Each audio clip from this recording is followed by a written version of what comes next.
Bismillahirrahmanirrahim. Bismillah tawakkaltu ala Allah la haula wala quwata illa billahil aliyil azim. Qala musannifur rahimahumullahu ta'ala wa nafa'ana bi ulumihim amin ya Allah ya rabbal alamin.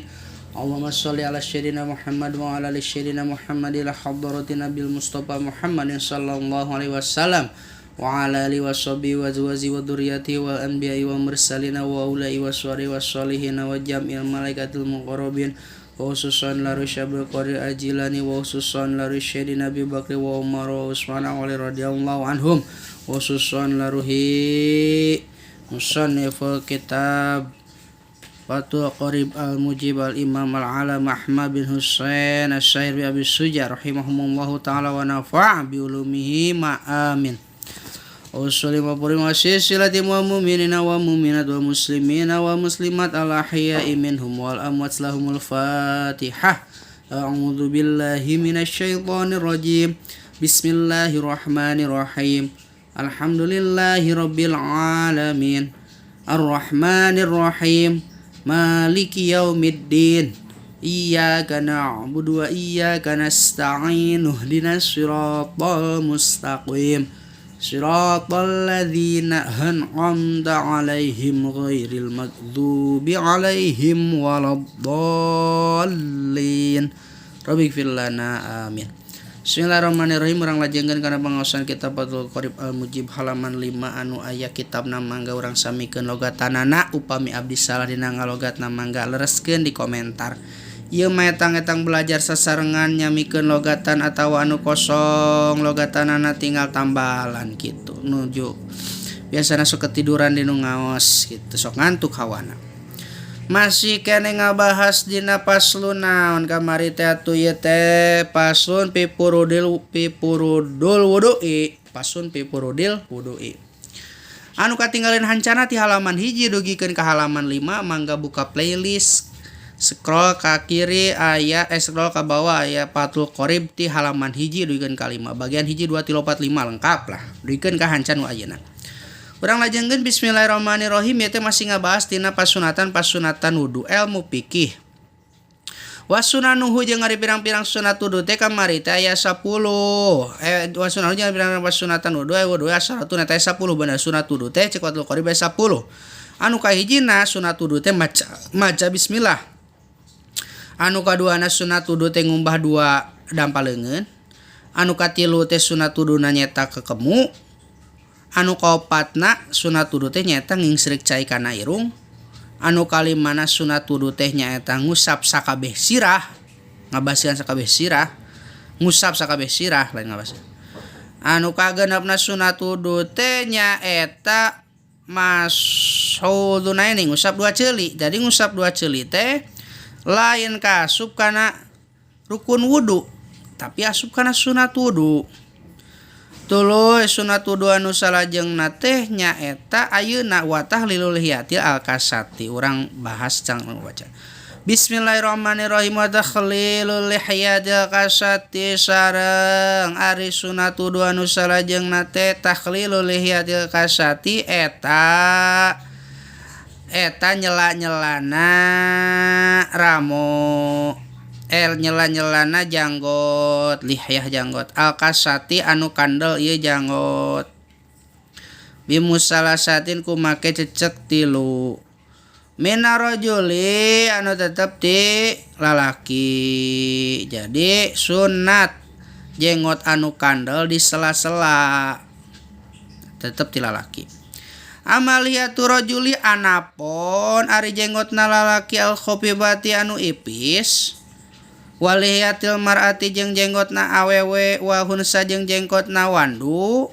Kumaha cenah lamun jenggot talakina ipis atawa jenggot awewe atawa jenggot banci padi masana jenggot kandel ye. Tapi kumaha lamun kitu pajib eta ge wajib non tahliluhuma nyela-nyelana ieu jenggot si mar'ah jeung hunsa. Wa kaifiyatuhu jeung ari carana nyela-nyela janggot jeung ari pertingkahna ieu kaifiyana ieu lih takhlilul lihyah. Aya duhula eta yen ngasupkeun sarojul itu si lalaki atau lalaki asobiahu kana pirang-pirang ramona ieu si rojul. min asfalil lihati tetep ti handap-handapna janggot. Carana nyul nyela-nyela janggot teh nyaeta ngasukeun pirang-pirang ramo kana tinu anu panghandap-handapna janggot gitu. Caya nasupkeun kana sela-sela janggot.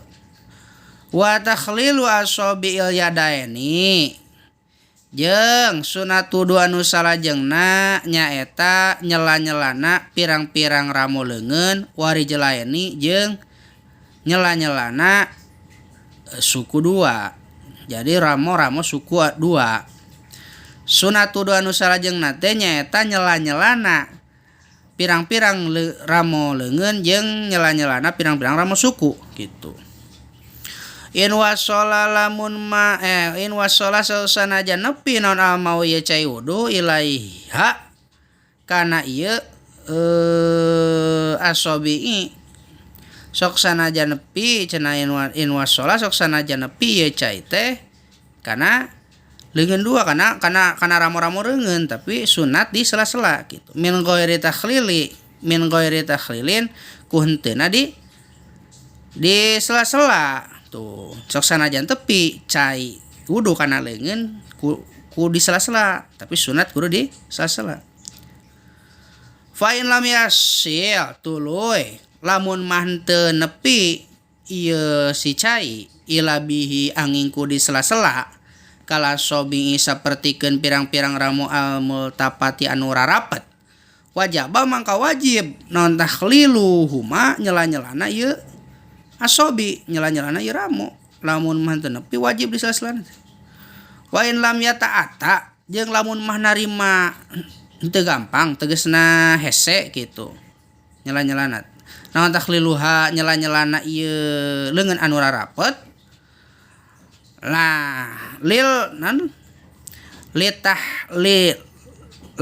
litahamiha sapertikeun padempet non ramo-ramona teh haruma mangka haram non patkuha nyuaikeun litakhlili pikeun di sela-sela taulah lamun rapet mah haram keun we kitu hese sok aya pan anu rapet. Wa kaifiyatu takhlilil yadaini jeung ari carana nyela-nyelana leungeun dua bitasbiki eta tetep ku dicorokeun bitasbiki tetep ku dicorokeun jadi leungeun jeung leungeun dicorokeun ramo-ramona teh. Wari jelaeni jeung ari nyela-nyelana jeung ari pertingkah nyela-nyelana suku dua biayabda eta yen kudu ngamimitian itu si jalma binasyriyadihi ku cingir leungeunna al yusra anu kenca. Jadi lamun nek nyela-nyela suku dimulai ku cingir leungeun anu kenca. Min asfari rijli ti anu panghandap-handapna suku mubtadian barenan anu dikawitan binah siri rijli ku cingir suku ayumna anu katuhu.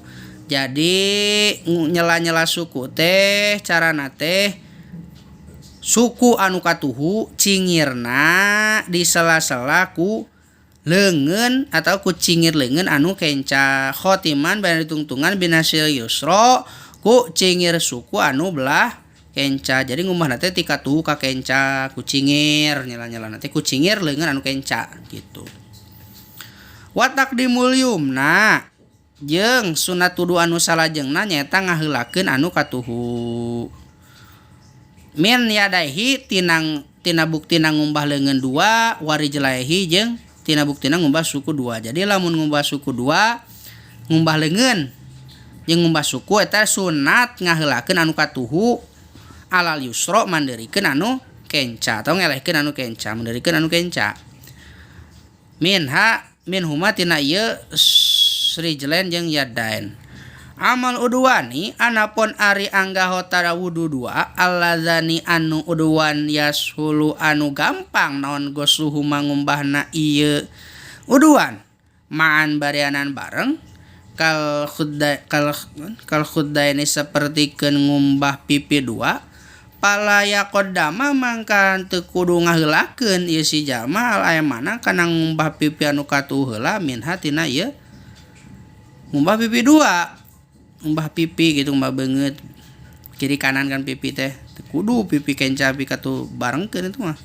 Bal yutahironi balikna nyucikeun ieu si jalma daf'atan wahidatan kalau disakaliguskeun gitu.